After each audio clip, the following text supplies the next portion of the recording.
তাহলে বিএনপি ভিতরে ভিতরে আবার ফ্যাসিস্ট হওয়ার একটা খায়েশ আছে মনে হচ্ছে, যেই কারণে ফ্যাসিজমের যে রাস্তা আমরা সংস্কারে বন্ধ করতে চাইছিলাম এগুলো আমরা বন্ধ করতে দিচ্ছে না। তাহলে অসুবিধাটা কোথায় যে একজন 10 বছর থাকবে না, যে ওনারা আবারও স্বৈরাচার হওয়ার একটা চিন্তাভাবনা মাথায় আসে। দীর্ঘদিন ক্ষমতায় থেকে আবার আমরা যেটা বলি ফ্যাসিজমের যে কথা বলি, ফ্যাসিজম কিভাবে তৈরি হয়? ফ্যাসিজম তো আকাশ থেকে পড়ে না। পৃথিবীর কোনো লোক দেখছেন যে হঠাৎ করে আকাশ থেকে একটা ফ্যাসিজম, ওই যে বিমান উপরে ধ্বংস হয়ে গেলে যেরকম ফুটতে থাকে এরকম ফ্যাসিজম ফুটছে, এরকম কোনো চিত্র সাংবাদিক ভাইরা দেখছেন কিনা? ইতিহাসে লেখা আছে কিনা? কোনো সাক্ষী আছে কিনা? তো ফ্যাসিজম তো নিজ মাটি থেকে, শাসন থেকেই গড়ায়। তো গড়ায় কখন? যখন এক ব্যক্তির হাতে অসম ক্ষমতা থাকে। আমরা তো সেটাই চেঞ্জ করে দিয়েছি, এদেশের মানুষ তো সেটাই চাচ্ছে। আমরা সংস্কারের একটি রিফর্মসের জায়গায় ঐক্যবদ্ধ হয়েছি, বিএনপিও সেখানে ঐক্যবদ্ধ হয়েছে। তারা সনদে সিগনেচার করেছে। আমি আর সালাউদ্দিন সাহেব এক সোফায় ছিলাম, দুজনকে এক সোফায় বসাইতে আপনারা দেখছেন, একসাথেই তো ছিলাম, একসাথেই তো আমরা ঐক্যমত্য হয়েছি। আবার যেদিন সাইন হচ্ছে সেদিনও আমি আর ফখরুল সাহেব একসাথেই ছিলাম, পাশাপাশি আপনারা দেখছেন। এবং সম্ভবত ওনাদের ড্রেসটা আমার চেয়ে বেশি পরিপাটি ছিল, মানে হাসি খুশি ঈদের মতো নতুন ড্রেস পরেই ওনারা সিগনেচার করছেন। এমন না যে ওনাদেরকে কেউ দড়ি বাঁধে আনছে জোর করে, ওনাদের চেহারাটা খুব মলিন, সিগনেচার করার সময় কলম কাঁপছে, এটাও দেখিনি। মানে স্বতঃস্ফূর্তভাবে বুঝে শুনে দীর্ঘদিন একমত হয়ে আলোচনা করে ওনাদের স্ট্যান্ডিং কমিটিতে পর্যালোচনা করে ঐক্যমত্যের ভিত্তিতে তারা সেটা সাইন করেছেন। হঠাৎ কোনো এক রাতে ওনারা কী স্বপ্ন দেখেছিলেন জানি না, সকালে সেই উল্টাপাল্টা কথা শুরু করে দিলেন। এবং যেগুলা বলছেন সেগুলো কি আমার সময় তো বোধ বেশি নাই, মাগরিব।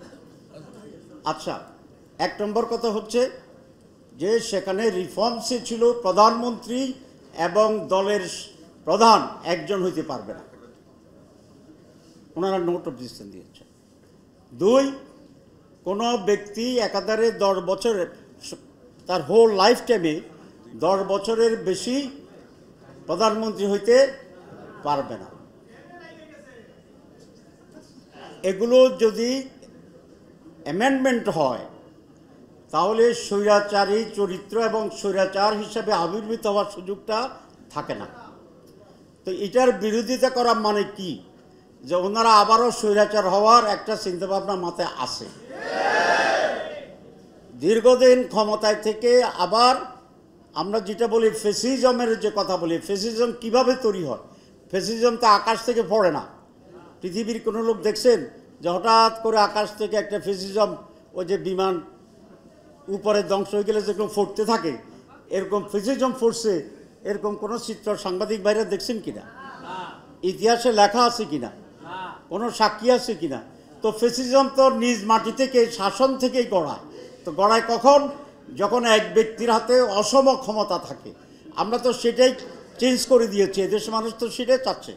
তাহলে বিএনপি ভিতরে ভিতরে আবার ফ্যাসিস্ট হওয়ার একটা খায়েশ আছে মনে হচ্ছে, যেই কারণে ফ্যাসিজমের যে রাস্তা আমরা সংস্কারে বন্ধ করতে চাইছিলাম এগুলো আমরা বন্ধ করতে দিচ্ছে না। তাহলে অসুবিধাটা কোথায় যে একজন 10 বছর থাকবে না? এতবার প্রধানমন্ত্রী হওয়ার ইচ্ছা থাকার দরকারটা কি? দেশ ভালো চালান, দেশ যদি ভালো চালান, সৎভাবে চালান, গুড গভর্নেন্স হয়, তো 5 বছরও কোনো প্রধানমন্ত্রী থাকতে পারবে না, চাইবে না।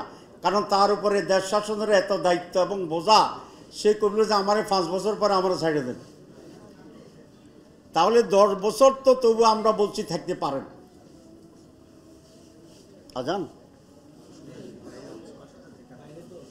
আচ্ছা তাহলে শেষ করব, প্রেস কনফারেন্স আছে, বাকিটা ওইখানে বলবো। সুতরাং আমরা পরিষ্কার করে বলছি যে সংস্কার বাংলাদেশের মানুষের জন্যে, গণতন্ত্রের জন্যে, সুশাসনের জন্যে, ডেভেলপমেন্টের জন্যে, ডেমোক্রেসির জন্যে এটা অপরিহার্য। এখানে আমরা কোনো আপোষ মানি না।